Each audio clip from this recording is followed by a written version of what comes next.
Hello guys, മല്ലൂട്ടേക്കാണ്. ഈ വാർത്ത എത്ര പേര് കണ്ടു? എനിക്ക് സത്യം പറഞ്ഞ ഇത് കണ്ടിട്ട് കോമഡിയാണ് വന്നത്. കാരണം 50 വയസ്സുള്ള യുവാവിന് 17 വയസ്സുള്ള കാമുകി. ആൺസുഹൃത്ത് എന്നൊക്കെ പറയണത് കാമുകന്റെ എന്താണ് ന്യൂസ് ചാനലിൽ കൊടുത്ത പേരാണ്. ഇത് സംഭവം എന്താ വെച്ചാല് ഷുഗർ ഡാഡി പരിപാടിയാണ്. അതായത് 17 വയസ്സുള്ള പെൺകുട്ടിക്ക് ഓളെ ചെലവും കാര്യങ്ങളൊക്കെ നടക്കാൻ ഒരുത്തനെ വേണം. അതുകൊണ്ട് ഓളും 50 വയസ്സുള്ള ചെറുക്കനും തമ്മിൽ ബന്ധമായി. അത് എന്താ പറയാ, കുറച്ച് കഴിഞ്ഞപ്പോ ഓൾക്ക് വേറെ വല്ല ഷുഗർ ഡാഡിനെയും കിട്ടിക്കാണും. അതല്ല എന്നുണ്ടെങ്കിൽ എന്താ പറയാ, ഇവനെ ഒഴിവാക്കണം തോന്നി കാണും, അല്ലെങ്കിൽ കാമുകൻ അറിയാം, അങ്ങനെ എന്തെങ്കിലുമൊക്കെ ആയി കാണും. പിന്നെന്ന് പറഞ്ഞാൽ ഇങ്ങനെ 50 വയസ്സുള്ള ഷുഗർ ഡാഡി ഒക്കെ ആണെങ്കിൽ വിഷയമില്ല കൊണ്ടു നടക്കുമ്പോ.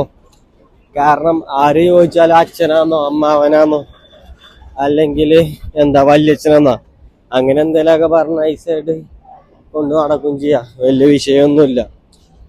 ഞാനിങ്ങനെ ആലോചിക്കാണ്, കാലം പോയവരെ പോക്കെ. 17 വയസ്സുള്ള പെൺകുട്ടി, പ്രായപൂർത്തി പോലും ആയിട്ടില്ല, അപ്പത്തേക്ക് ഓൾക്ക് ഇങ്ങനെയുള്ള ഓരോ പരിപാടികളാണ്. പറഞ്ഞിട്ട് കാര്യമില്ല.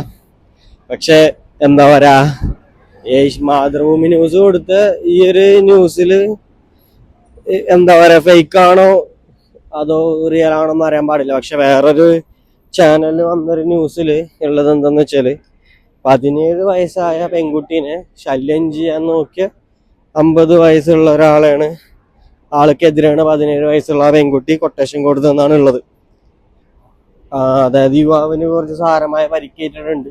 യുവാവ് എന്ന് പറയുമ്പോ 15 വയസ്സായ കളവൻ, 50 വയസ്സായ കളവൻ, 15 50 വയസ്സായ കളവന് സാരമായ പരിക്കേറ്റിട്ടുണ്ട്. പക്ഷെ എന്ത് തന്നെയാണെങ്കിലും ഇനിയിപ്പോ 17 വയസ്സുള്ള ഒരു പെൺകുട്ടിന്റെ പുറകെ ഒരു 50 വയസ്സുള്ള കളവൻ നടക്കുക അതൊരിക്കലും ശരിയായ കാര്യമല്ല.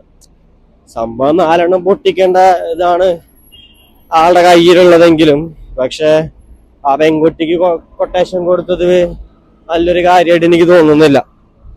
ഓക്കെ, നമുക്ക് എന്തെങ്കിലും ഉണ്ടെങ്കിൽ നേരെ പോയി പോലീസിൽ പോയി പറഞ്ഞാൽ മതി. നിയമം നമ്മൾ കയ്യിലെടുക്കേണ്ട ആവശ്യമില്ലല്ലോ, ഓര് നോക്കിക്കോളല്ലോ. അപ്പം നിങ്ങളുടെ അഭിപ്രായം എന്താന്ന് വെച്ചാല് ഇതിൽ കമന്റ് ആയിട്ട് രേഖപ്പെടുത്തുക. ഓക്കെ, പിന്നെ വീഡിയോ ഇഷ്ടപ്പെട്ട് കഴിഞ്ഞാല് എന്ത് ചെയ്യുക, ചാനലൊന്ന് സബ്സ്ക്രൈബ് ചെയ്യുക, സപ്പോർട്ട് ചെയ്യുക. ഓക്കെ, പുതിയൊരു വീഡിയോ ആയിട്ട് നാളെ കാണാം.